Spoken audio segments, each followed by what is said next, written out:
to make it real sexy. Asked Ed. I had some like music playing in the background. There's actually a song called "The Club Going Up" on a Tuesday. I thought it was fitting, but for whatever reason, I can't get the sound. So Ed is actually just going to sing for us to get everybody hyped. Go ahead, Ed. I cleared the way for you. You can do your thing. Do you guys? Is there another Ed in here, Eduardo? I think that you're being volunteered by default. What's up, everybody? Glad you all are here, getting ready to rock. You know what we do every Tuesday night? It is a special time where we come together and we do one thing and one thing only, and that is napkin underwrite deals.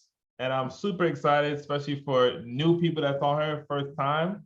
What's up? Welcome, welcome. And if it's not your first time and you are here, that means you see some value. You think this is worth it. You think, this is something I can continue to learn from. And I'm super excited for you all because it takes the reps, right? Matthew is here. I've seen Matthew several times before. Richard's in the car, dedicated. Glad the phone's not in his hand. He's doing what he needs to do. Like, this is what it takes, right? It's showing up again and again. BB, I see you. Francis, how are you? Putting in the time, dedication. Look, she's ready. She gave me the thumbs up. I don't even know how to do the thumbs up. I know how to do the raise the hand. I found out like last week, and you're on thumbs up. I love it. Love it, love it. My guy Darrow's in the house. What's going on, everybody? We're going to get this thing started. Hey, Carmen. So like we always do at this time, here's how, you see, I'm dropping all the bars that should have music attached to this. We're going to upgrade this. We're going to have the best nightly show that is possible, right? All the other Zoom calls, they're going to start to get jealous because we're not just playing music. We're having an experience. All right, that's what we're going to do it. We're going to get a DJ at one point. Right, yeah. No, we got to do better than just a DJ, right? Here's what we're going to do. Like we always do at this time in the beginning, I want to make sure that we understand the number one rule, the number one purpose, why we're here. It is to make connections. That's the whole point of being in a group. It's the whole point of working together. I just saw the guy, the myth, the man, the legend, billionaire MFP. We changed his name. We added the MF. If you were on the call yesterday, you know exactly what MF stands for because you heard what he did. If you were not on the call, then MF stands for multifamily. We just leave it at that. All right. You can fill in the lines wherever you need to fill in, but he is the superstar of the team, talking and building relationships with brokers. Yesterday's Zoom was amazing at 2 p.m. If you missed it, no problem. You can catch the replay, but it's better to catch it live. We had people that were on there that never called a broker before, ever. And not only were they getting practice live, we were actually calling brokers and making connections live. We had recorded calls that are getting teed up for next week and giving you guys feedback, which is something you guys can do. Actually, Dara was one of the individuals that sent over a call that he did. He recorded himself talking to a broker and he said, hey, billionaire Peter, Eddy, would you take a listen and give me your feedback? How can I get better? How can I do this better? And we're going to do that. And we're going to send it back to him. And he graciously said, hey, it's cool if you guys just do it live so everybody can be able to share it. So that's something you guys can do as well. But let's start at the beginning. First things first, this is the manners, okay? This is the part where you're coming to the restaurant and you're checking to see if there's tables available, right? You got to do what you see. Myself, let's see who else. All right, we got Marinan that did it as well. I love it. Let's see who else. Renee did it. I'm gonna see who here is gonna pay attention to what I'm saying without saying it. Ed did it, but did it halfway. He's missing something. Let's see who else is paying attention to what I'm saying and if everybody will catch on. Nobody cares that I'm in California. They're like, oh, this poor. Let's see what you catch. That's right. You're missing the state. You want to change your name, either put your name, your @ sign, put your state that you're in. Love it, seeing the changes happen. And you want to put your contact information. This is super important. I met somebody today. We were at a property. It was a portfolio deal, 17 units total. And one of the parties that were there has a long list of aggressive and angry buyers. They're aggressive because they're looking to buy yesterday, and they're angry because she isn't giving them enough deals to satisfy them. And so now we're going to connect, and I'm going to be sending her deals. Now, the problem is, if I just came on here and I didn't see anybody's states, I couldn't ask you guys. Like, I couldn't say, hey, let's see who I can pick on here. Like, for example, Nakisha, I don't know what state you're in, and I don't know how to get in contact with you because your name isn't showcasing that. So it makes it harder for me to cut you in a deal, right? Now, Natasha got it down pat. So I could, in fact, there is a deal that they sent me. It is in Arizona, and I could definitely call her and say, hey, I got a deal. Can we work together? All right. Now, step 2, Billionaire Peter is already ahead of the game. You see it in the chat. If you're not paying attention, please do. You see, he put his information in there. He did it in 3 steps. He put his contact information, all of them. You see his social media on there. His phone number is already on there, his websites and everything like that. Then you also see that he put his superpower. What is he great at? What is he looking for? What should you be looking for from him, I should say? And then he did the 3rd step is, what is he looking for? Okay. I was talking to an amazing individual today about a podcast, and he is a go-giver. He's just like top tier connector. And one of his faults is, and as he admitted, was not asking enough, right? He's always giving, but he doesn't ask in the same amount of intensity that he gives. And that's not good. You have to make sure that you're part of the ask equation as well. So what is it that you're looking for? Let other people bring you the success and happiness that you're looking for while you are focused in and helping other individuals get to what they're looking for as well. All right, so that's what it is. I want everybody to kind of populate the chat, put that information in there. Listen, it doesn't make sense if you are here and you are not looking to connect. If you are here and you're just trying to get information, I can promise you one thing, you will get the information. But at the end of the day, you won't be able to do anything with it because your network is still too small. And we don't want you to go through all that just to be able to have that, right? So we're going to get started. I got my guy Ed here. Ed the Great, the Wizard. I have a question for I saw my man Jerry Wonder, Jerry Money Machine, Jerry Green. These are all nicknames he has, people. And that's because he has the connections. He is the debt manager. He's a debt broker, I should say. Him and his wife are a dynamic duo, and they are part of the ecosystem. Let me show you guys what I'm talking about. So if you've been with us since Sunday, you know, each and every Sunday at 8:30 p.m. Eastern Time, we are doing what's called the Activation Zoom. Typically at 8 o'clock on Sundays, p.m. Eastern Time. Normally what happens is if you work a job, it's actually, I forgot the term, it is a scientific term that most people get evening clinical depression between the hours of 8 and 10 p.m. on Sunday nights.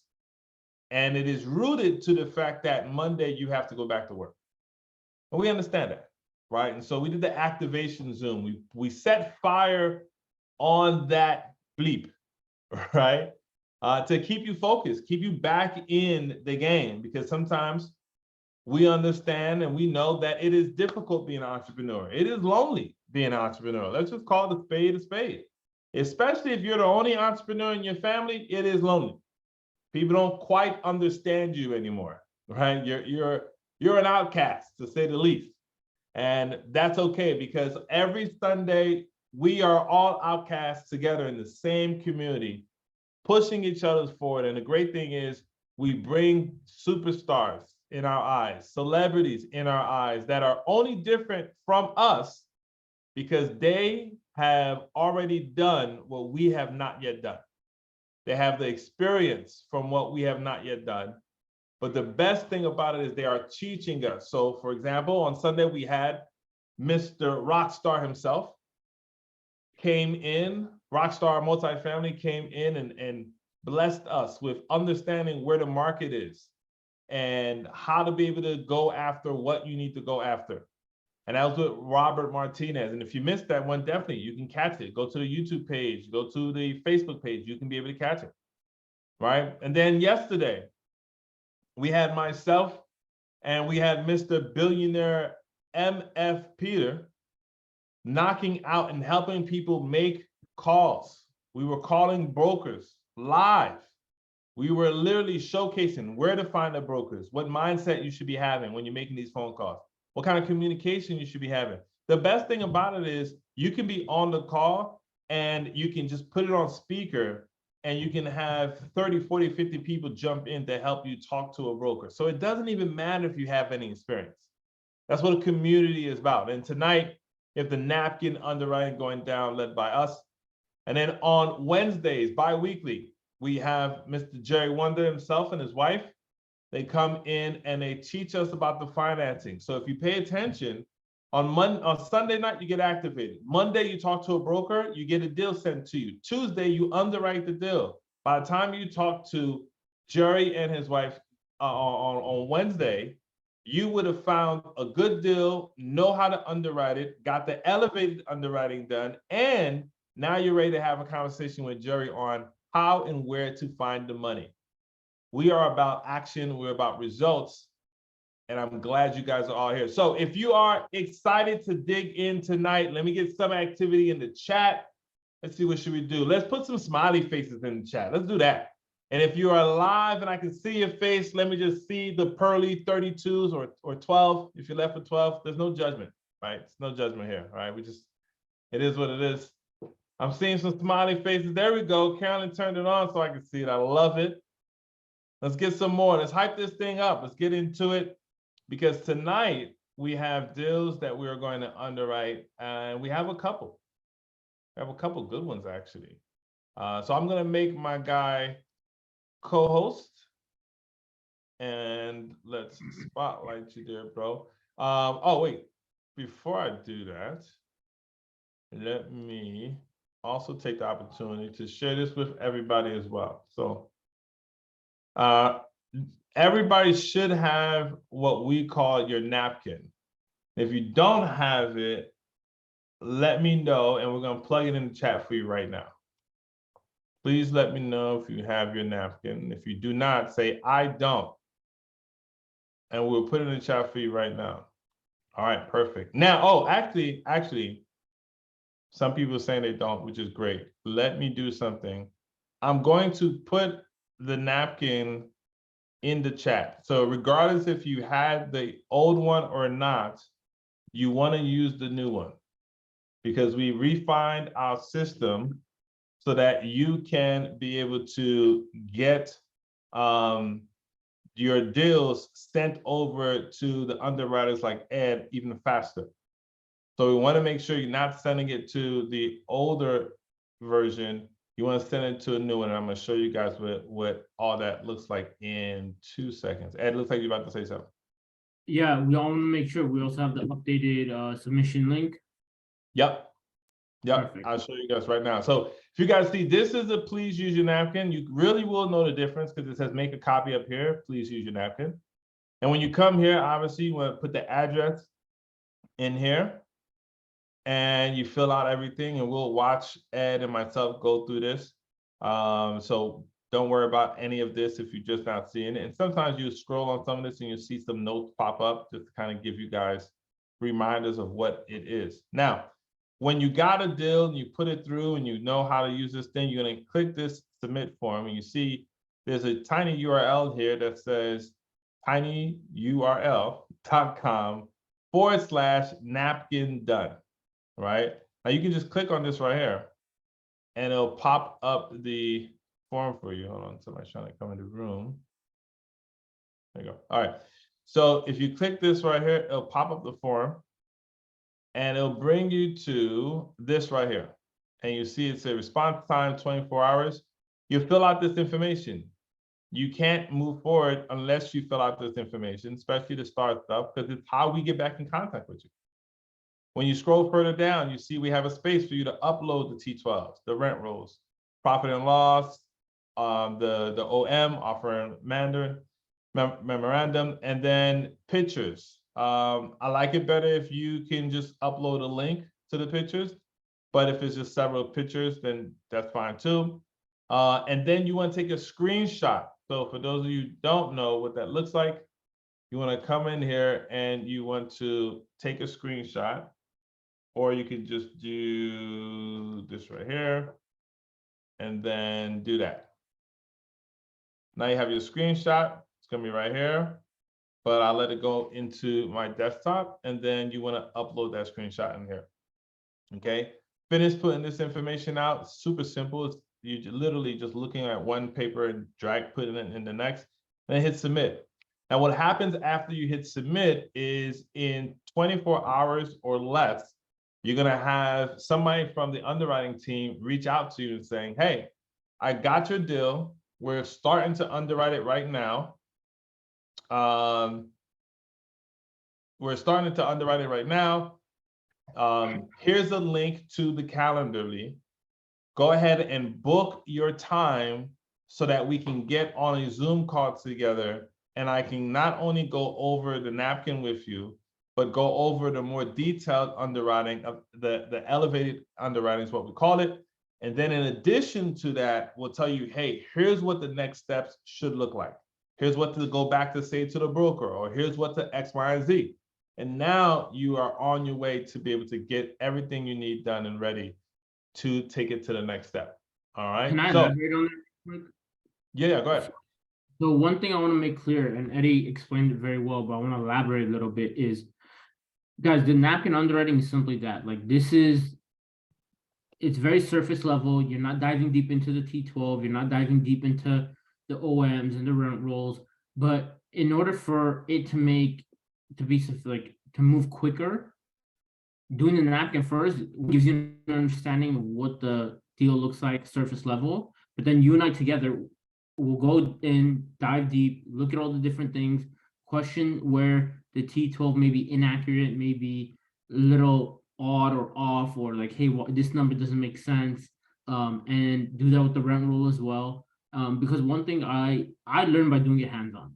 I learned by getting thrown into the fire and learning how to underwrite. I got thrown into the deep end with it, essentially. So I don't think it's fair for me if you guys submit something to napkin underwriting and I just say, hey, this doesn't work. That doesn't help you. That didn't help. That would have never helped me. I wouldn't have learned. I will share my screen, walk you through the line by line on my calculator, and we'll go through and say, like, hey, these are the questions that we need more answers to. And if you want me or Pete or Eddy or anyone on the team to be on the call with you, we'll happily be on the call with you to walk through like what it takes, what questions we need to ask, and what info we need. And then we'll even submit an LOI. I've submitted, like, this week alone, like, I think, well, actually last week in total, was like 4 or 5 LOIs just from people submitting it through the napkin. And if everything looks good and I have the numbers, we could send it out in 30 minutes. It's not out of the realm of possibility. So as long as we can get in contact with the broker, or we have everything we need, I don't see why we shouldn't send out an LOI as soon as we're good to go, you know? But I want to make sure that you guys understand where that offer is coming from, why we're offering it. And at the end of the day, we want to work with you guys, you know? Yep. Doesn't help if I just say no, like, that deal. Doesn't help anything. Yep. And full transparency, why would we do this? Right? It's very simple, very easy, because we're looking for more people to work with, right? We want, you guys to be able to know how to underwrite and do napkin underwriting very well. We want you to be able to know how to do the next level of underwriting, then the level 4 of underwriting. Why? Because it's less that we have to go back and try to do if you already know how to do those steps. So when you send a deal over, we're already on, level 5 and 6 now, and we can move on, and you can start to learn even more important parts of the business, right? Underwriting is great, but it's not the whole part of the business, right? So we want to make sure that we can get you guys situated and moving forward. So my guy, Ed, you got the floor. Now, really quick, I want to ask, does anybody have a deal that they want to underwrite? And we can underwrite for you. If not, I'll let Ed run wild. Eddie, you muted. Should I? Sorry, go ahead. Oh, okay. I was just saying you went on mute. Oh, sorry about that. Did anyone have anything? If you do, raise your hand, or if you have any questions before we go into this, let me know. If not, I do have something ready just to run through. Carmen, yes. Did that work? Did I ask you to unmute? Hi, I have. Oops, hold on.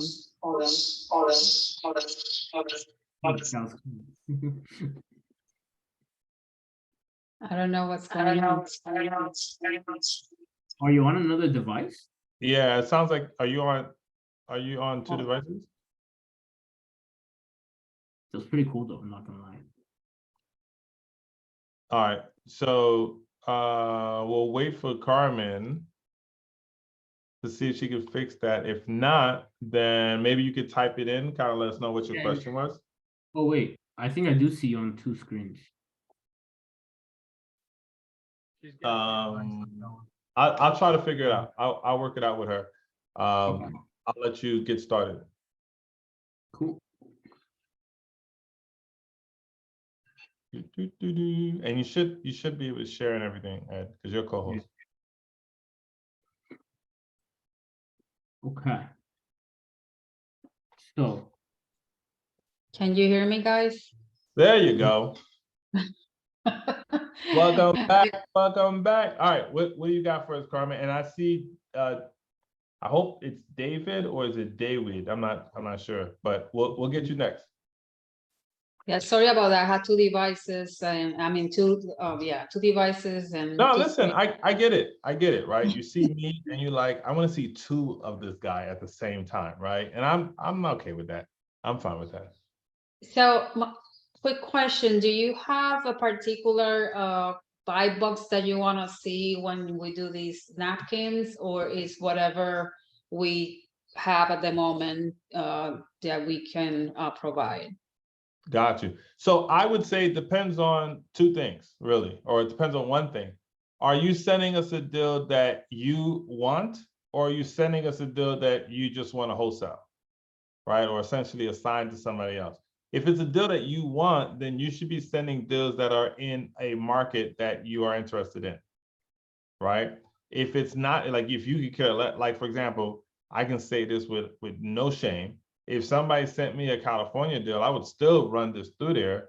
I know I don't want it, right? But I would still run it through it because I would just assign it. If it's something that I don't want, I'm going to assign. If it's something that I do want, then I would pay attention to it even more. So it just depends. Like, are you in this phase right now where you okay with assigning something?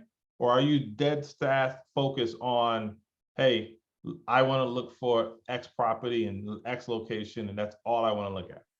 So it can be a small one, like 6 Yeah. units or. Yeah.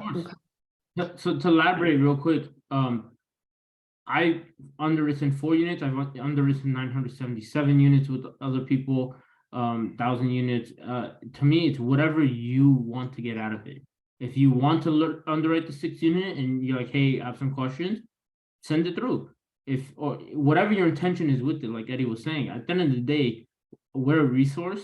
I want to make myself available to people who want to put the effort in and want to learn, at the end of the day, because that's how I got it.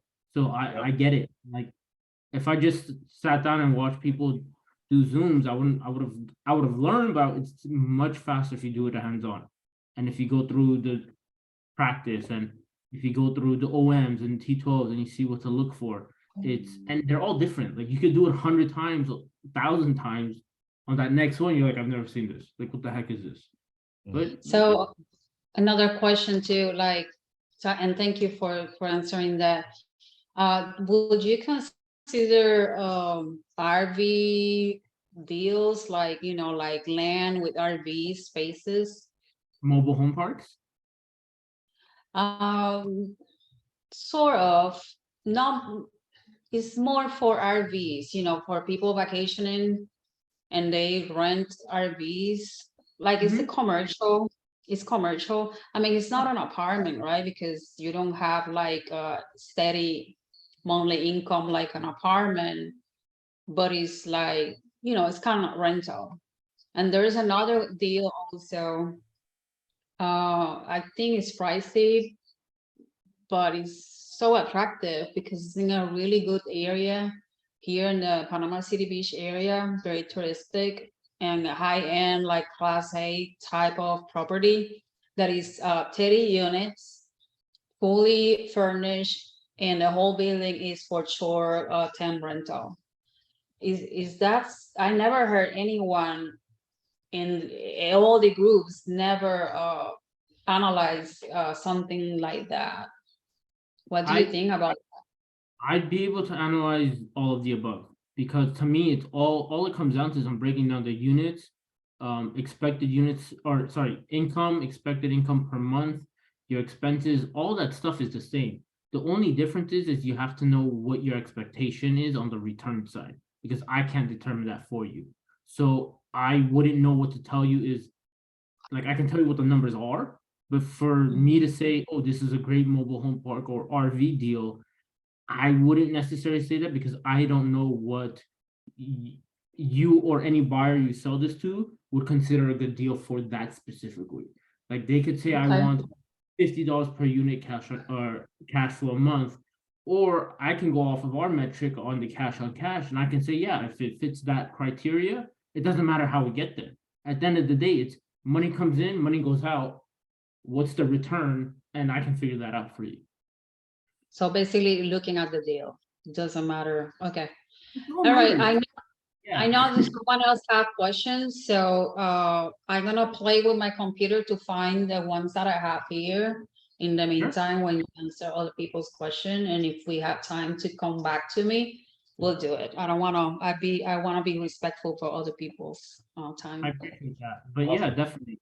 My number's there as well. So even if it's not here, you feel free, anyone on this call, give me a text.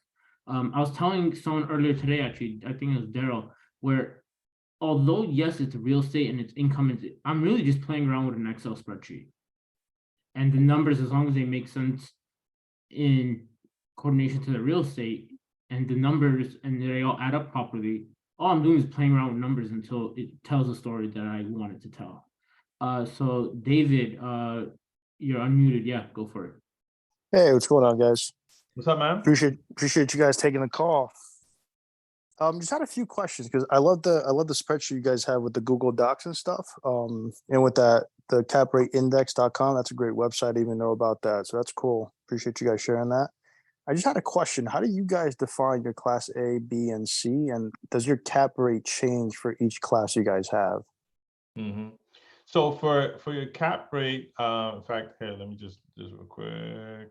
So I'm going to show you, if you guys looking at the spreadsheet, right? People, there's a standard way to do it, but then there's also like additional data you can input to be able to get a more clear picture of what you would classify as class A, B, or C.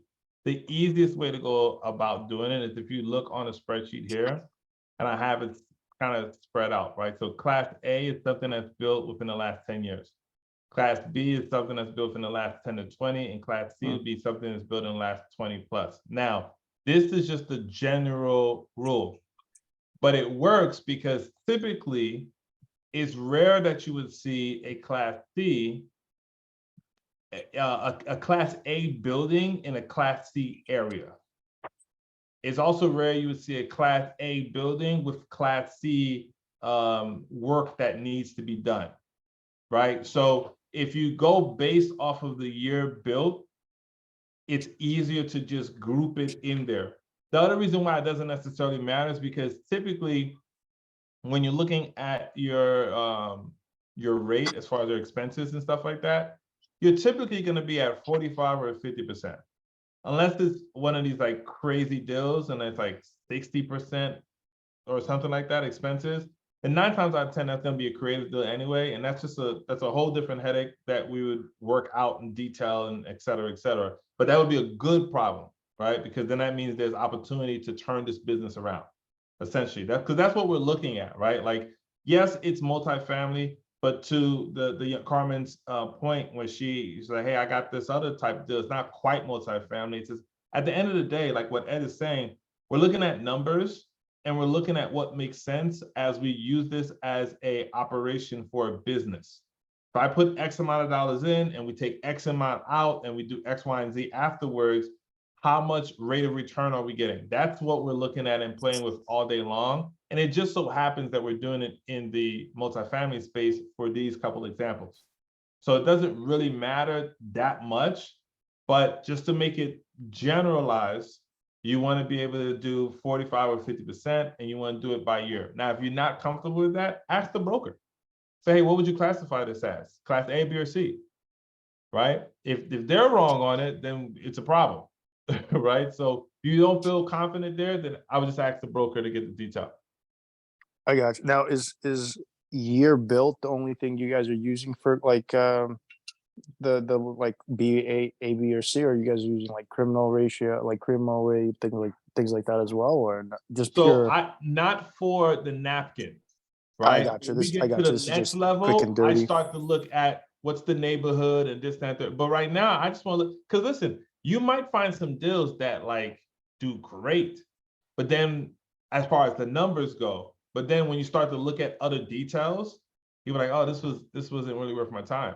So, and the opposite, right? So I typically don't look at that. I want to first see, obviously we know the location, right? Because it's going to be in a state that I want, right? But then I want to see like, you know, what they're asking for, what's the potential here? Is there any value add? And what should I be offering? And if those are somewhat close to what I like, then I send it up to get it elevated underwriting. And that's when you go more deeper detail and you kind of dig into that. But for this part of the game, I wouldn't spend too much time worrying on that or doing the extra work. You got to first see if on paper, does this thing make sense? I got you. Okay. I want to add to that too, real quick, is when talking about a locations class, not the building, the location itself, because there is two different, you can have an A-class building and a C-class location. You can have a C-class building and an A location. That is first defined by your buy box. If I want a C-class neighborhood, or if I want an A-class neighborhood, then I shouldn't be looking in C-class neighborhoods. Simple as that. Like if I want the C-class building in an A-class neighborhood, then I should be looking in A-class neighborhoods.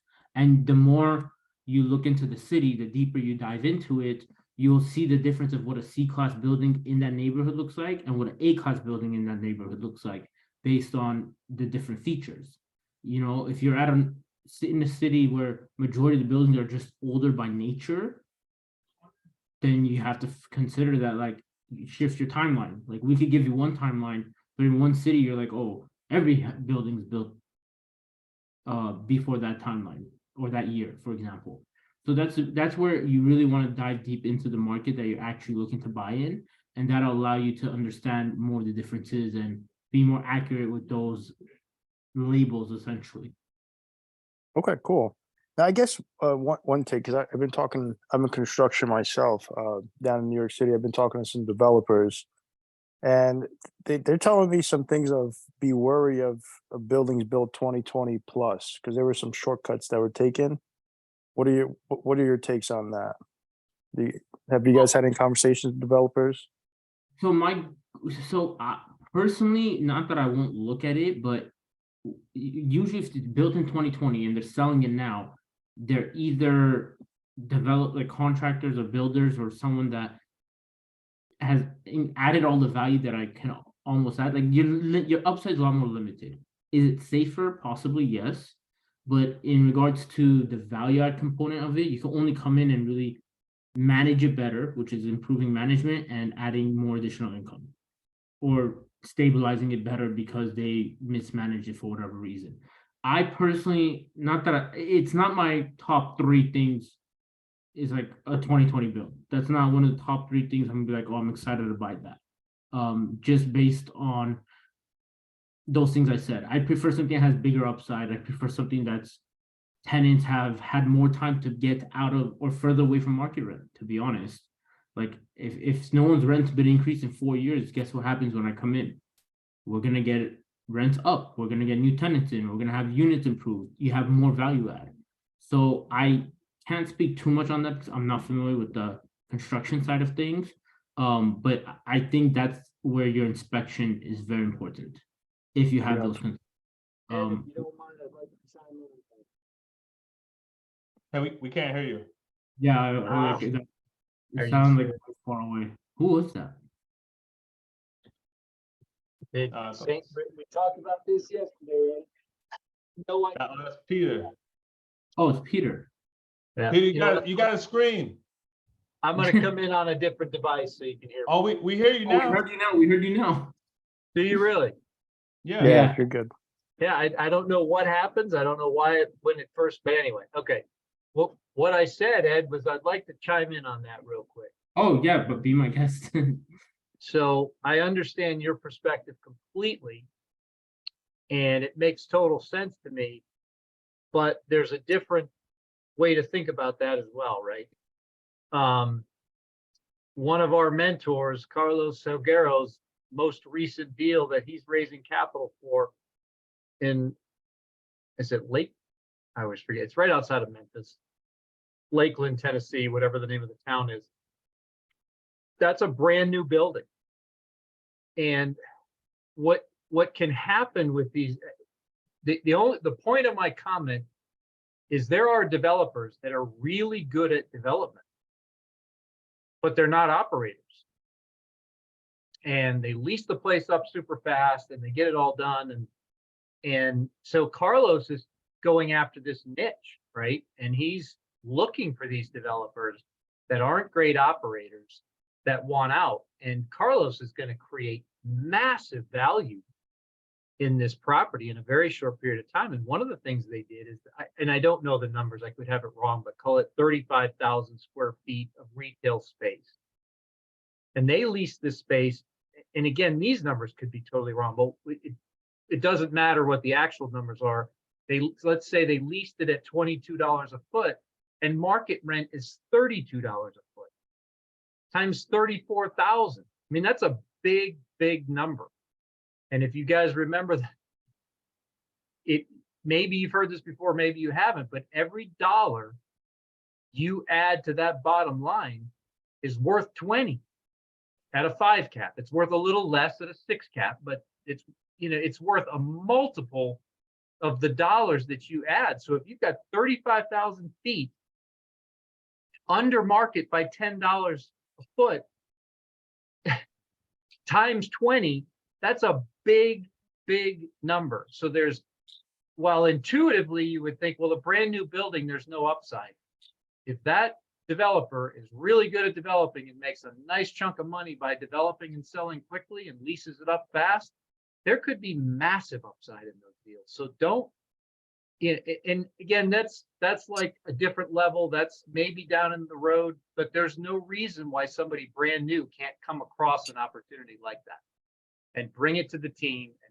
And my point is, we can close a deal like that, right? We can get somebody's attention like a Carlos Salguero or a Brent Cardone if we come up with a deal like that has enough upside.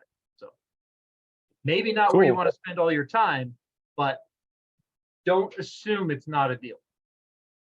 Appreciate that, Pete. Now, Pete, question for you. Do you think most of these developers are using bridge loans to get this thing developed and repurposed quickly to get a flip, or? So I don't know the answer to that question, but my guess would be no, not most of them. Okay. Most of them that are doing those type of development are getting a vast majority of their financing from the banks. But, banks are only going to fund those deals at 60%. So yeah, they are raising massive amounts of private capital to totally fund those deals. And they have big incentives to get out and get out quickly. right? Because they've got in that capital stack, they've got preferred equity probably, and then they've got equity, and those equity investors want their money back and they want a nice return. So they're incented to get out quickly. Makes sense. Yeah, Appreciate so a that, lot of guys. times they hire a management company, and that management company is tasked with get this thing occupied and get it occupied quickly. So many of the tenants are in at under market rents. Understood. Now, I guess, Ed, going back to what you were talking about with value add and regarding raising rents and evictions and things like that, do you guys have a process of how you guys increase your rents so the current tenants aren't too ruffled where it becomes an eviction process and now you're losing rent after the fact? Or are you guys going to these more landlord friendly states where it's a little bit easier to evict these people?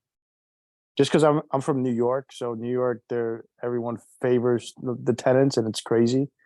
Obviously, that's why I'm looking down in Arkansas and Georgia and Florida, etc. So I was just curious what you guys thought So process was. when you're doing I- any buying, I would stick to the ones that favor you the most as an investor. So that's typically going to be your red states. So I live in Los Angeles. I can absolutely relate to you in that because I have the same, obviously, circumstance. So yes, I agree with Eddy. Also though, I think if you guys were on Sunday's call, you would have heard this a lot from Robert. Luckily, you have property management company that handles that, but you have to make sure they handle it. Like that's their job, is to make sure that they're they're maximizing your opportunity on the property. So the proper management company, I think, is as important as not only picking the right location, because you can have a great location, everything's in your favor, you're dealt the perfect hand, but if your property management company isn't doing their part and making sure that that's communicated to the tenants, and you're not going in there to make improvements as well to justify that, you're going to lose basically the tenants. One thing that I was told by in a mastermind I'm a part of is the first thing they do on every new building and project they buy is they go in and repave the parking lot. There's nothing worse than living in a place that you're scared to enter the driveway or enter the parking lot because you're worried about getting a flat tire. And what's the first thing everyone is gonna do when they're pulling up to their houses, like, or their unit, is like, oh my God, these new owners are amazing. They're already improving something that we've had an issue with forever. So as much as it is location and whatnot, it's about the operation as well. And at the end of the day, if the tenants are on your side, it'll justify the increase in rents because you're not increasing it over market. You're not being unrealistic. If they were to go somewhere else, they pay the same amount. That's true. That's a very good point. Yeah, the reason why that I asked, because right now I have two triplexes that I'm currently self-managing. I have my own property management company. So I was very curious about how you guys actually increase the rents and make it. I mean, where I have my rents for my current tenants are at market value, but I'm just curious of what you guys do. And that's a great idea, repaving the parking lot, right? Everyone sees that firsthand. So that's a great idea, Ed. Yeah, and you remove a headache from your end. Like, you're gonna get those complaints in too at the end of the day. And how much easier is it to go to a tenant and say, hey, we're increasing rent for XYZ, or there's XYZ going on, when you just fix the driveway, they're gonna be like, yeah, they did spend a lot of money and time. Like they invested in us before they asked us to invest in them. That's the kind of thought. But put yourself in their shoes. That's how I look at it. Yeah, that's good. Good point. Appreciate the answers, guys. Absolutely. Thanks for the questions. Hey, let's jump into some underwriting because we got some questions that are pertaining to that, and I want to show it as like real life examples. So I'll wait till you get to that point, and then I'll bring some of those questions up in the chat. So if you guys have questions, we are answering them in the chat as well as we go through this. So it's getting popping. Ed, you ready for us? Yeah. Let me share my screen.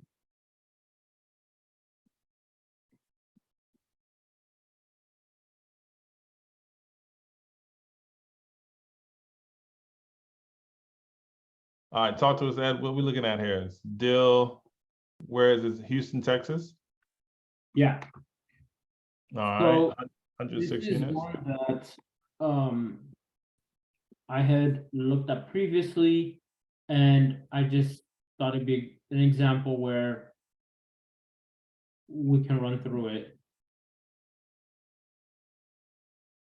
So right off the bat, they do what a lot of, actually, I think someone asked this question where they're doing one thing that a lot of people or agents or brokers seem not to be doing right now is putting the price, which you think is something that people like would be more publicized, but it's not.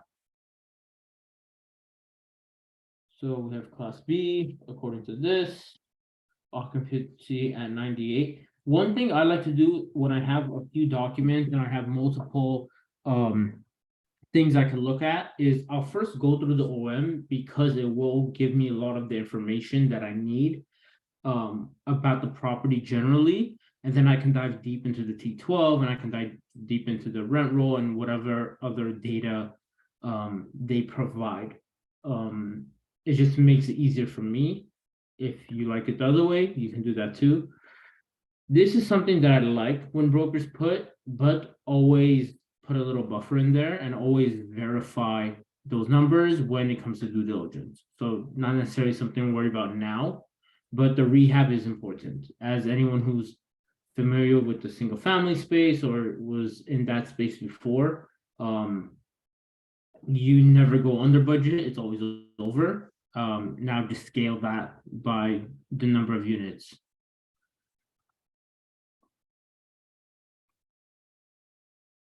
Okay, so there's a question in here that I want to get to. Why is pro forma rent important to you instead of actual rent? Seller broker can bump it at for selling purposes. Pro forma rent is the market rent. Like, what can I get on the market for this unit when factoring location, factoring size, and once you really dive deep into it, you want to factor utilities were included, you want to factor the amenities, you want to factor, is there washer dryer hookup or is there laundry on site? Like, all of these things factor into the rent that someone pays and a tenant that's considering a place to live. And that's why diving into the T12 will help you separate what is their actual rental number and what's all that other additional stuff that a tenant can pay for, such as, like I mentioned, even if it's covered parking, for example. What is actual already? That would be current rents. Pro forma rent would be what the future potential is. Like if I stabilize it. I don't know if I'm understanding your question right.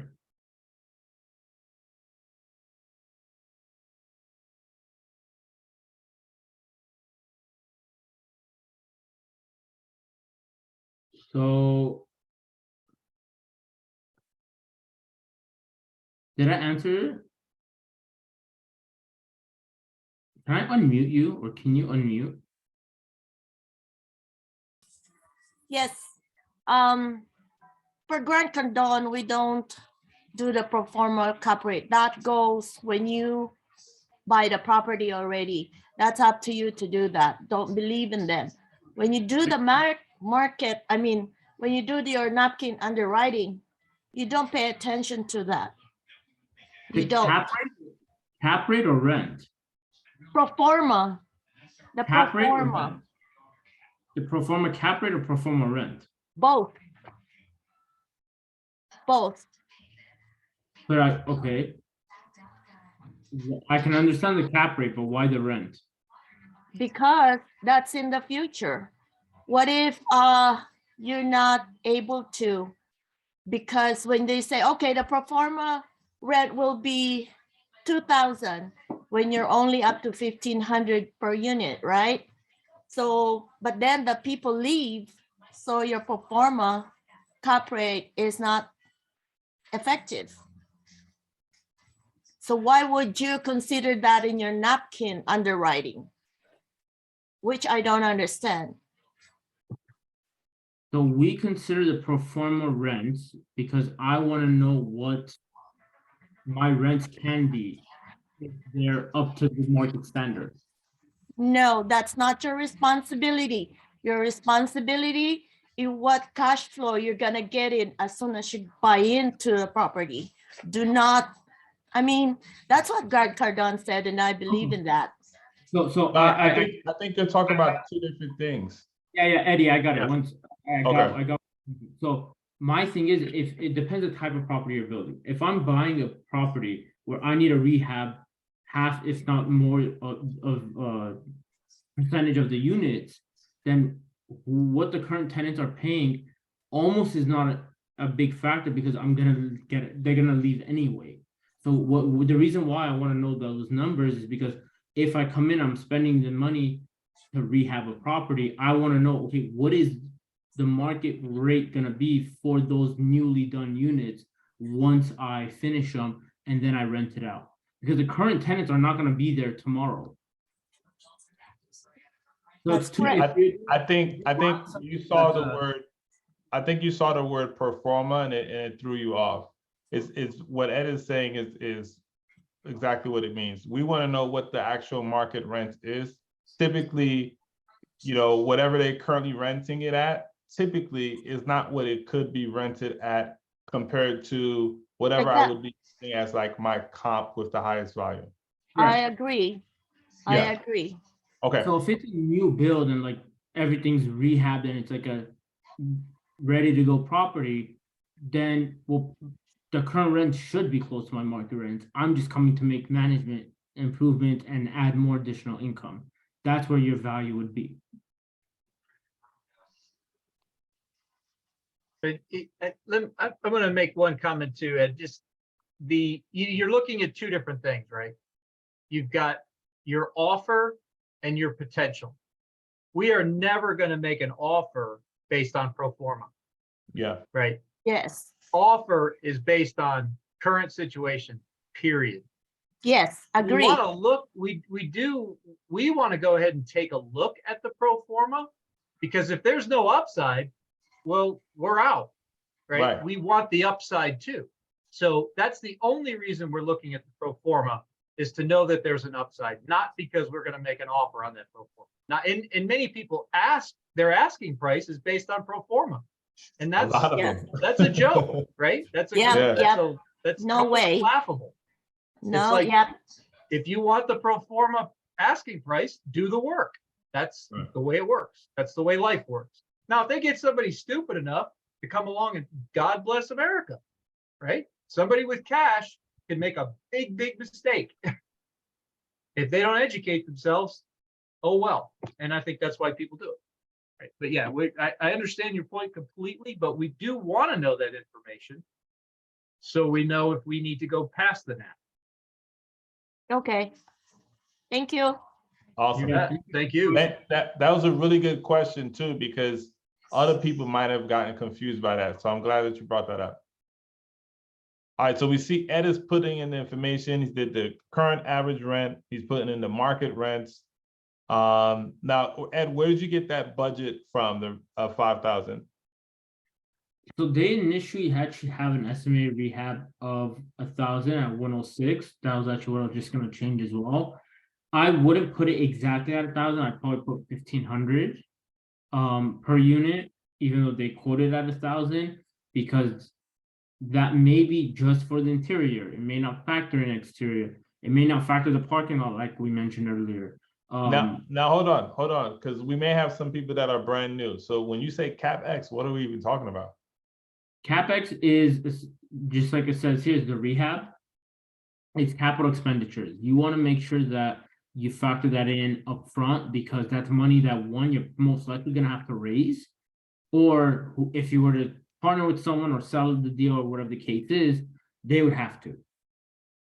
And one more important thing, which kind of like a step further than this, but I want to mention it, is it's going to affect your cash on cash. Your cash on cash is heavily affected by the amount of money you bring to the table day one, and rehab is a part of that equation. Now, I know you get loans and all this other stuff to cover it, but generally speaking, it's still a cost that you want to account for, because it's not part of your purchase. Hello. Yes, I Okay, have go a ahead. question. Go Yeah, ahead, it's based on the last conversation because I understand that we should not buy things in pro forma, but it's also good for us to look at what the future is going to look like. I'm going to use mine as an example. There was a deal we bought for 1 million. It was a 14 unit, right? The deal was not worth 14 million. It was worth 800 and something. But the we're supposed to buy for 800 and something, but we took note of they were so below the market. They were paying rent of 250, whereas the market was at 900. The upside was just too big for us to ignore. So we bought it at pro forma because we knew that we don't even have to rehab the house. We're just going to bump up rent. And that's what we did. And right now we're at 48% ROI. Now my contribution is, I think it's unique to each property. There is no, yes, we should buy things at current, but I also think you should also look deep at the property to be sure of what really is the upside, just like you guys mentioned, and then take a decision based on that. Because right now, most properties are way above even the pro forma. They're way above the pro forma. But I look at properties individually and take my decision based on it. What is your opinion about that?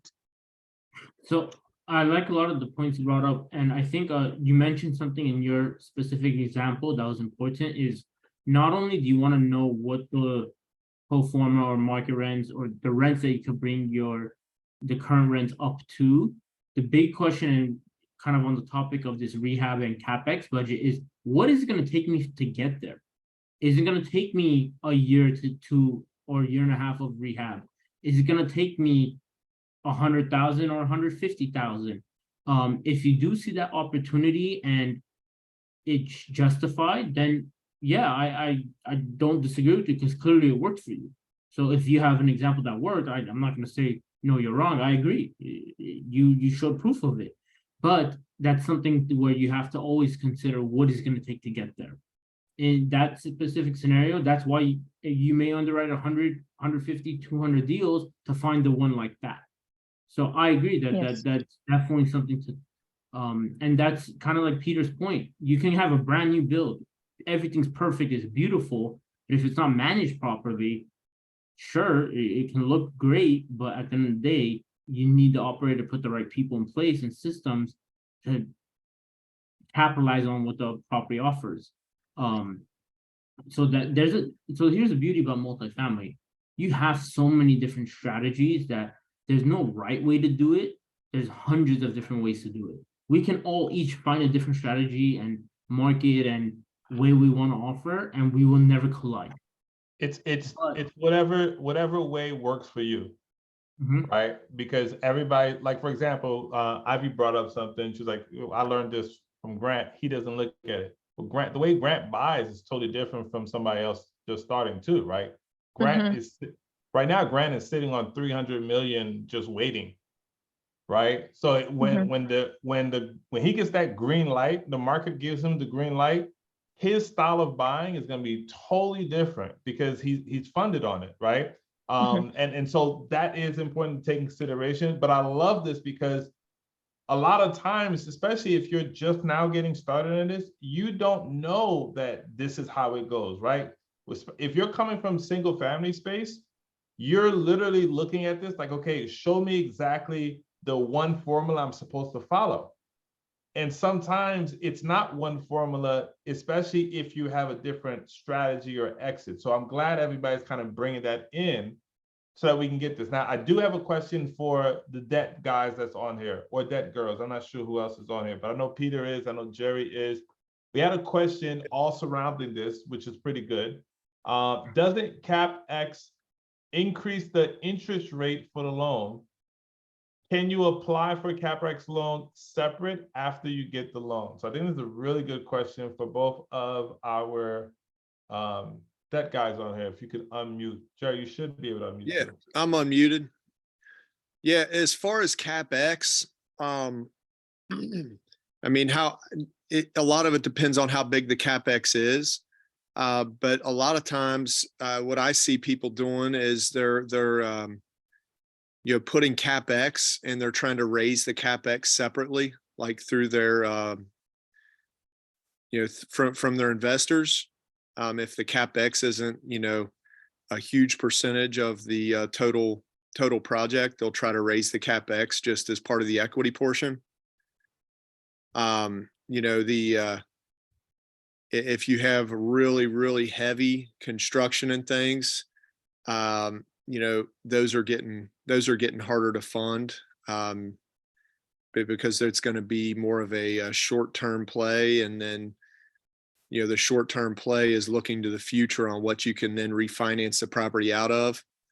And, there's really no guarantees that financing is going to be there at the end currently with the way the market is. When you're getting a bridge type of loan to do a bunch of construction and things, you're going to be at like 50% on a lot of these deals, 50 to 60%, kind of loan to value. Because if we have a couple more, rate hikes, that value at the end of the construction phase and the stabilized value is going to be lower than what you would expect. So as far as right now, I would say a lot of that, CapEx, is probably best to be raised through the equity. So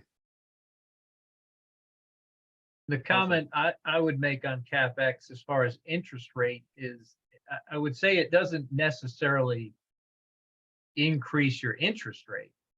What it does is it has to fall within the appropriate percentage that the lender is willing to lend on the deal. And as Jerry said, the bigger the renovation, the harder it is to get funded. Everybody's cutting back their leverage, right? So they want to lend the lowest leverage they can possibly lend. Mhm. And if you have a small renovation relative to your purchase price, it's a lot easier to get. If your renovation is large compared to the purchase price, it's harder to get the loan. You have to have more experience with larger renovations, but it's not so much your interest rate goes up the higher the leverage you require. And at a certain point, you just can't get the leverage because the lenders just won't go above a certain leverage point. So I hope that answers your question, but I think it's more of a leverage question than an interest rate question. Yeah, and that was Prod that asked that question. So let us know. You can unmute or just let us know in the chat if that cleared that up. Okay, perfect, got it. All right, so let's go through this. I thought there was another question in here about the annual income of the property. What's the actual annual income that you found? So here, let me just make this bigger. And I love how people are following along and trying to input the information into the spreadsheet. That's exactly what you should be doing. If you get it wrong, it's good to get it wrong here than it is to get it wrong when we all get off of this thing, right? So here's something to consider too when you look in OM. The OM is going to have their existing expense ratio, and sometimes they may put it at like 30 or 35%, where not that that's impossible, but it's coming in, having your taxes increase and coming with new management, and you're going to do a lot of legwork in the beginning. I'm personally hesitant to underwrite it that low in the 35 to 40. It's the taxes increase alone, which you may not see on the OM, is going to shift that greatly. And I want to kind of briefly touch base on that because it is a big deal when it comes to your expenses. When you're looking at an expense ratio, a T12, anything that's on the OM that has to do with expenses, and it lists out the taxes that they are currently paying, remember that the taxes are going to get reassessed. That means your tax rate and bracket and value of the building you're purchasing, once that sale's done, you're not paying anything close to they were and are paying in taxes for the property. So that's one place where I'm automatically off the bat increasing the expenses from what they've told me. So I always like to put a little bit of a buffer in there in addition to what is on the OM, is what is on the T12, just to make sure that I have everything covered, because you don't even know what potential repairs and maintenance they haven't done knowing they're going to sell it, because then those costs just increase their or decrease their NOI. So that's where the expenses can get a little messy, and you'll have a little bit of inaccuracy from the information the broker's telling you directly. So keep that in mind. And it looks like for the most part, we have the current rents, we have the pro forma that they gave us. And then one thing you also want to check is amenities. They do a good job here of giving all the different things that they offer. And rent comparable, tax analysis, unit mix. This is important too, especially when you get to the bigger units. You can see that they have 4 different 1-in-1s, but the sizes are all different. You also may have different layouts and floor plans, so that's something to consider as well. And then of course you want to make sure that you get the average of all of them, factoring in different sizes. Now, really quick, I just want to point out why that's important. When you really start to dive deeper and you start comparing this property to the one across the street and stuff like that, you may be like, oh, well, the market rent is going to be really good because they got 1 bedrooms, 1 bath across the street that's going for $1,200. But you're not realizing that their square footage and their layout may really affect the difference in price. So it's good to know exactly what you have so you can compare it to exactly what a property that is operating at where it's supposed to, so you can be able to compare that correctly. Now, while you're going through that, we had a question here. So Ivy offered to an investor, she got blown off as the cap rate is 5 and the owner wants 7 to 9%. I know the lower the cap rate, the more expensive it is. To bump up the cap rate is to lower the price. Is that true? When you're purchasing a property, you want to purchase at a higher cap rate. When you're selling, you want it to a lower cap rate. So one thing when it comes to the cap rate is if your interest rate is higher than your cap rate, you're gonna have to put a lot down to make up the difference. So I know that may sound confusing, but yeah, you were correct. Where lower cap rate means higher purchase price, higher cap rate means lower purchase price. But when you're the owner, you want the cap rate to be low. So when you appraise it for like a refinance, for example, you can maximize the value as much as possible. There it is. Is there a percentage that you add to the taxes? How are you figuring out the taxes? Taxes, you definitely want to check with like the local county. Each city has like their weight, like a percentage or the formula they have, or basically basis percentage point that the taxes are based off of at the time of reassessment. And you want to make sure you know the number for the city for that specific one. For example, you hear in Texas, taxes are high. Well, then that means their rate is, the basis percentage is higher than in any other state that's not as high, I guess. I can't think of one off the top of my head, but for example, if I'm going to Texas, I'm not using the same percentage as I would in Ohio because it's different. Even counties can be different. In your backyard, like if you just look at your own property tax compared to your cousin that lives in a different city, that could be different. That's something to look into. And again, we say this a lot where you are focusing on one market. If you are focusing on one market, you want to learn this stuff. You want to become the expert where if you ask me about Houston and I'm like, okay, I know that number. I don't right now, but you get what I'm saying. Like if Houston's your market, then you double down there and you want to find out this information. In general, I guess to answer the question with the expense ratio, I usually bump it up to anywhere from 3 to 5% more than what they gave me right off the bat, unless I see something in the T12 that I'm like, oh, that's something doesn't look right there, I think that should be higher, then I'll just bump it up a little more. All right, let's push through. So I want to get, I know some people are trying to see if we can get the right answers at the end of this thing. Yeah. Did you say that the interest rate is higher than the cap rate? Wait, sorry. You said the interest is higher than the cap rate, then you would need to put a larger down payment, or the other way around? You're correct with the first phrase. The interest is higher than the cap rate. Because that means it's costing you more to borrow the money than you're making on your money.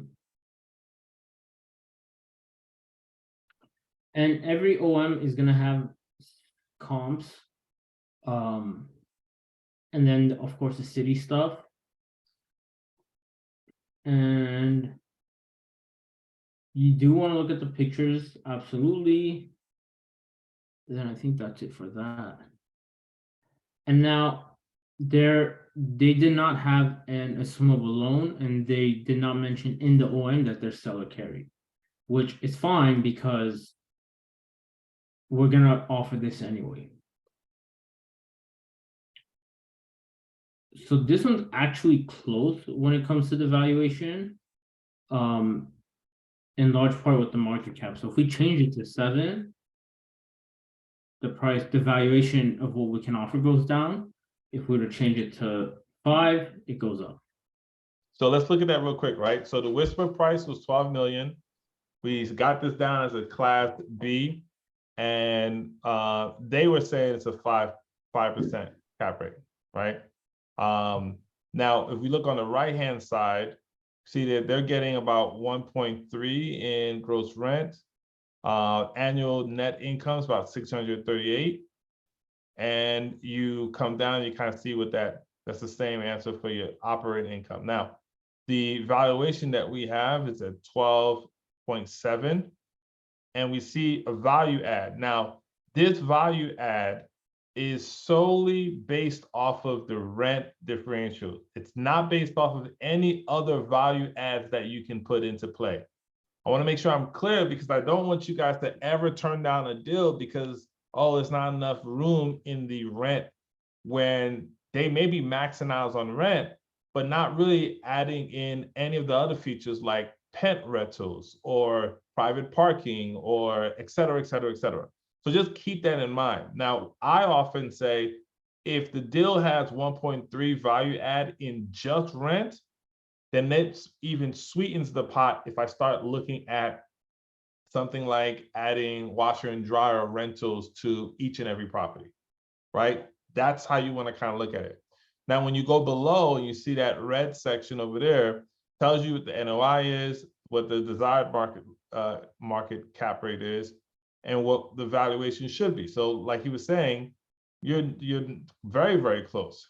But let's look at it from the standpoint of where it really is at. So the cap rate in, what's this, Texas, right? In that particular area, was it 7%, you said?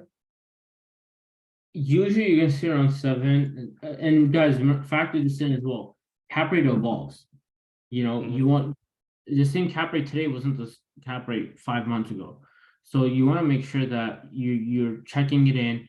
And although a website's great, remember, no one's gonna know like someone who sees the market's a living, breathing thing that a broker, property management company, lenders, I think, are a great place to reach out, or a great group to reach out to, because they're gonna be able to be like, they're gonna see it firsthand. So those are, remember one more thing, anytime you're underwriting, anytime you're offering on a property, the lender is going to be one of your best friends, because nobody, especially a bank who's in the business of making money, is going to borrow you money on a failing asset. Imagine the bank as your best friend. If you want your best friend to invest in something and they had your best interest in hand, would they give you money on a losing asset, on a losing deal? Like, if they saw the numbers, they're like, you are going to lose money, this doesn't make sense, and they said, no, I'm not going to let you invest into this, that's what the lender is. Yeah. And actually, they're not going to give you an option because the property doesn't qualify now. So a lender is up to date with the market. Become friends with lenders in the areas you want to invest in and you're marketing in. And they're even a great resource like, hey, this person's loan is coming up. reach out to them. Now, maybe they don't give you the contact information, but it's like, hey, I happen to be on the corner of this street and this street. You know what I mean? So it's a relationship business. And the lenders have access to a lot of information. So they're definitely a big resource. Perfect. So in this case, in this scenario, this would be a deal that we'll definitely submit, right? So we hit the submit form, put all the details in, and then we'll take it to the next level for the underwriting. All right. So I want to kind of recap and see if everybody got that, or did we miss anything or any questions on how to kind of run through that. Let me see, show everybody. All right, perfect, perfect. Any questions, anything? If you're good, give me like a thumbs up, visual, or put ones in the chat. Let's make sure we're all good on this. And by the way, I absolutely love all the questions and everything, because it's very hard sometimes when you don't even know that you had that question. And then somebody says it and you be like, oh yeah, that's a good question. That happens to me all the time, right? So good, glad everybody's getting it. All right, I wanna do one. Ed, do you have one more? To run through? Yeah, but I just want you to run it. I don't want you to talk through nothing. I just want you to plug numbers and go. I don't right now. Let me see if I have something. All right. I have a question. I Yes. just emailed you one, so you do have one. All right, perfect. Ed, you can pull that up. Go ahead. Is it Ivy or Ivy? Ivy, Ivy, okay. Sorry. Yes, Ivy. I didn't notice the DCR there, that we don't compute the DCR. That also will help us how much we can put equity down and syndicate our investors. Yep. And absolutely. that's all. Yeah, but again, this is just the napkin, right? We want to see, is this worth taking to that step that you're talking about, right? Because one of the worst things you want to do is invest a lot of time and effort in a deal and then realize, damn, there's not enough value add in this. What are we doing, right? So that's the first step. The point of the napkin is to be able to say, there's value add in the simplest of things, which would be a rent increase. What's our projected CapEx? And are we way, way off with what they're asking and what it should be valued at? Those three things are your most important answers in a napkin, right? So if for example, we had deals, it was like $60 million what we won. We were like, this is like 15 million, right? Something like that. There's not even a point of responding back, right? Let's just, they're not ready yet. Okay, they might be in this market. There's a bunch of people that's filling out testers just to want to see, would the market give me 60 million? And their answer is absolutely not. Hell no, right? But they're going to put it on anyway. Now you can save that person, build a relationship with that broker, and you're just following up back on those type of deals, right? But if it's close enough where we can say, well, hey, like in that particular deal, it just wasn't an option. There was no assumable loan.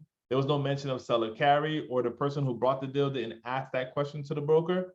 But if they were, and we were that close, well, I would still, even if we were a little bit far, I would still submit an offer that would have some sort of seller carry. And you see what I'm saying? Because the opportunity is there, and maybe we just need to figure out what's what. But if it's far off, don't waste your time. And one other thing, this is why it's important for you guys to pick your markets. Right? Like you cannot, unless you have a team, you cannot become an expert in 6 markets.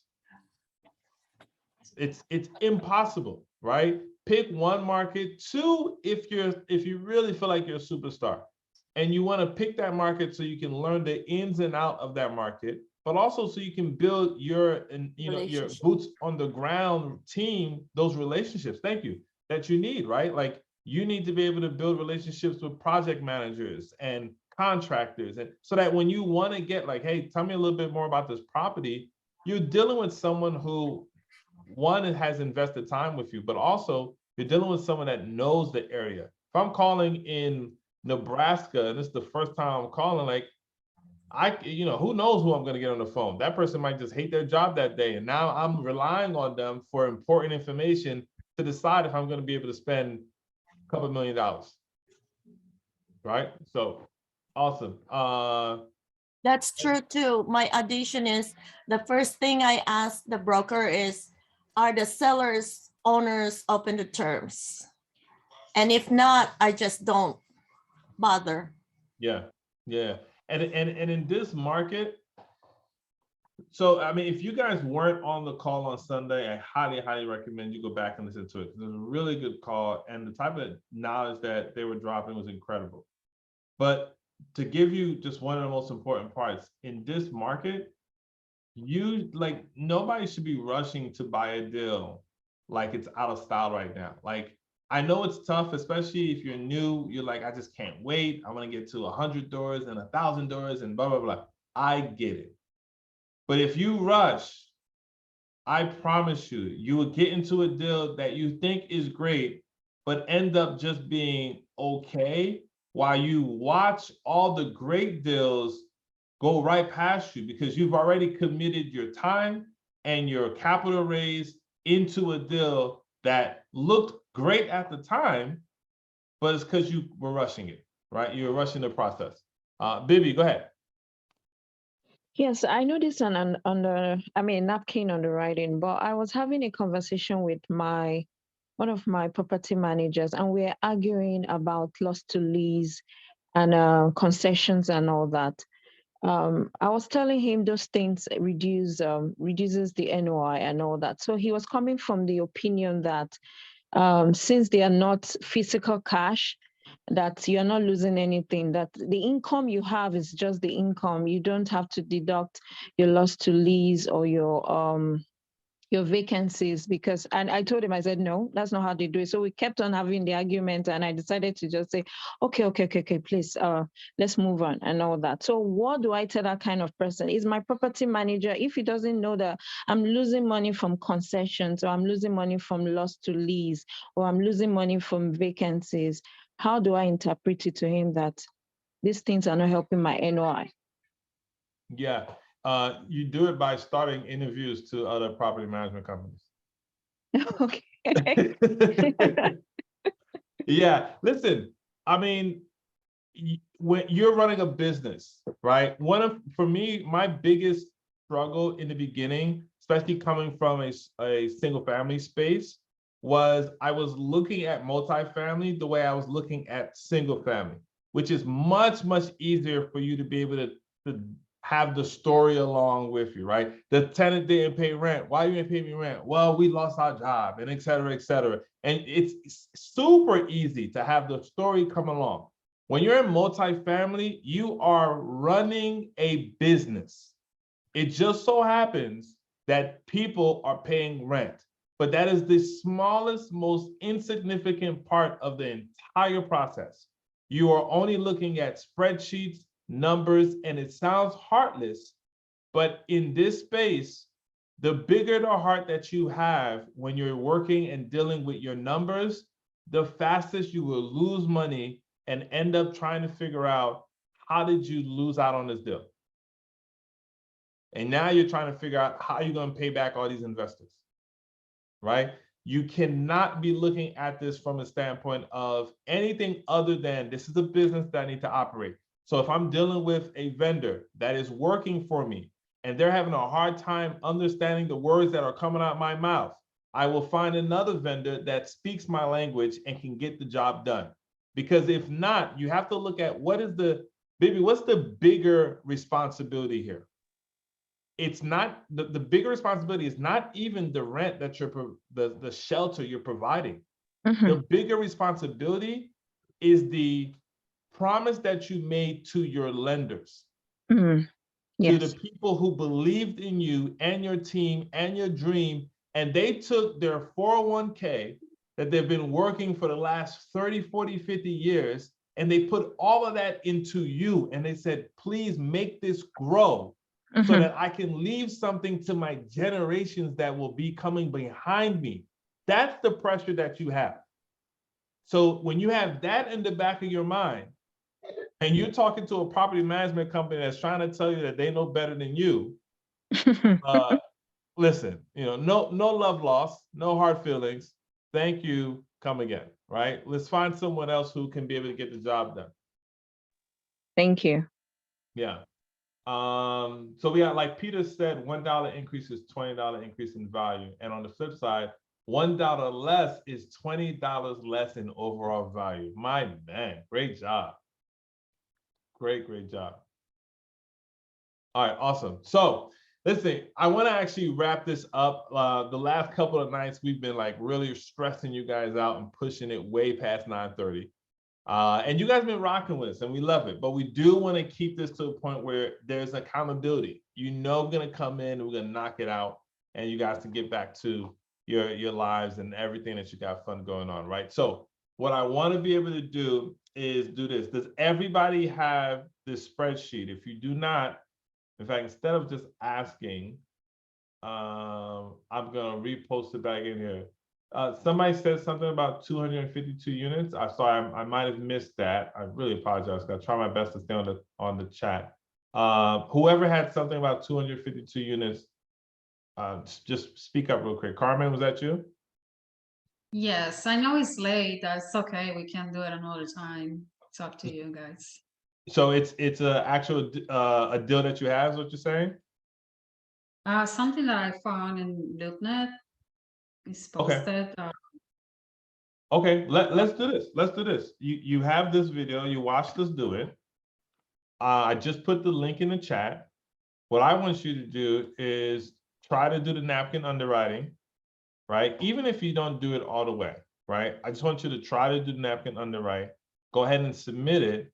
And then what we'll do is we'll get on the phone with you by tomorrow and go through if you got stuck on a napkin, and if you didn't get stuck on a napkin, we'll do the elevated under napkin with you. How's that sound? Okay, yeah, I have it here, and it's asking me for the email and all that as usual.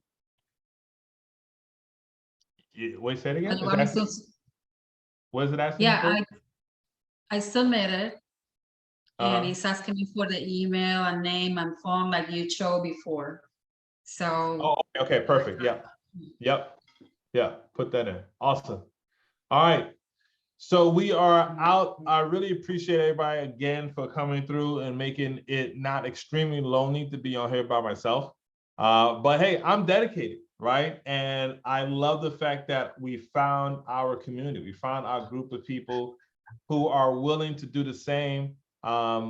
Listen, I get it. We step away from our families, our loved ones, our time that we would be doing anything else to be on here and learning, and iron sharpens iron, and really being able to put ourselves in a position. And I want to commend you all. And I want to tell you to keep it going. We have to earn our stripes. And this is what it takes. It's not an easy road, but it is a road that is worth all of the crap that we are going through, right? All of the struggles, the late nights. Some of you have beautiful hair. You're going to lose a lot of it. Some of you look very young and amazing. And you're going to end up looking a little bit older, but you'll be looking, all of you will look beautiful when you're telling people that you now own hundreds of units with friends and people that you care for that have been through the battle and working it out with you. And I'm telling you guys, like in this group alone, there are people that you're going to do multifamily deals with. And it's going to be great because you never would have thought it, right? Like Chris might call me tomorrow, say, I got something, and it doesn't work. And then 2 years from now, we end up meeting somewhere, connecting, found a deal, and now we're like, we're doing this deal together. This is crazy, right? We met on a Zoom, right? And this is what it takes. Now, I'm gonna leave one advice. Dara said, I'm already repping that Michael Jackson look. Listen, I got you, bro. I get you. So here's the one advice that I would give everyone here. We started doing a content accountability type of Zoom. It's something that we're doing. We're doing it in-house. We're probably opening up to everybody soon. But the one advice that I would tell you guys is please do not be a multifamily ninja investor. Do not be a multifamily CIA investor or 007 investor. Like, people need to know that you are in the multifamily space. If you don't do nothing else, what you should do is every week for the next 8 weeks, take a screenshot of yourself on this call and post it to whatever social media thing that you want. And I want you to type learning how to do napkin underwrites for multifamily deals. And I'm telling you, like this, you can tag me if you want. You don't have to tag me. I'm not telling you this so that you can make me feel good. I'm telling you this because your friends and family and people that are watching you that don't tell you that they're watching you, but they watch you, right? Your coworkers and all this other stuff. What's happening is every week they're seeing you put it into work. They just came from the movies. They go to the Instagram. They see you put in work. They just came from eating. They go to Instagram or social media. They see you put in work. You're putting in work. Now, what happens when you fast forward 2 months from now, 3 months from now, you are standing in front of a multifamily unit with a couple of friends and say, hey, we were looking at this one. We underwrote it. It looks great. Come take a look with us. And you're going through and you're showing them, and it clicks for the people that are watching you. Now in their mind, they're saying, wow, I saw Ivy. She's really, this is the line they're going to say. She's really serious about this. Because you've showed them the storyboard of I'm doing the work, and now I'm at the multifamily. Now I'm talking to the brokers. Now I'm doing et cetera, et cetera. You want that because I promise you, one day soon, you're going to be on your phones in front of a multifamily unit. You can say, hey, everybody, what's going on? We're about to check this one out. We actually are in contract. We're going to buy this one. It's going to be great. Just me, my friends, and it's going to be a great time.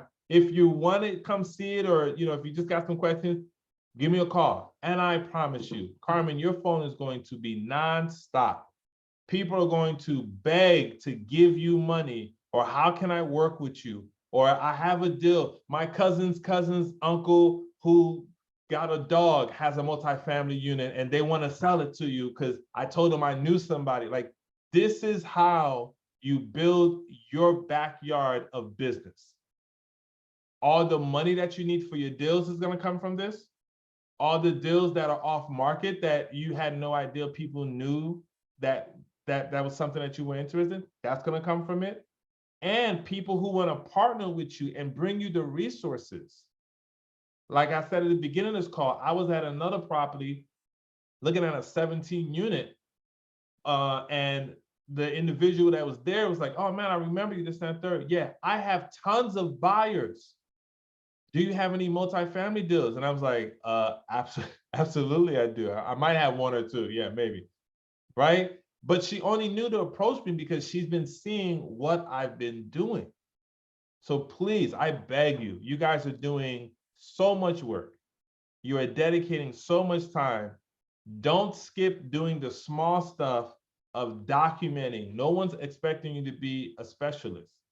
And to be honest with you, nobody cares. But they will care that you're showing what you're doing and you're showcasing that you have what it takes to make it. And they will love to become part of that, right? They want to, because they don't have nobody else.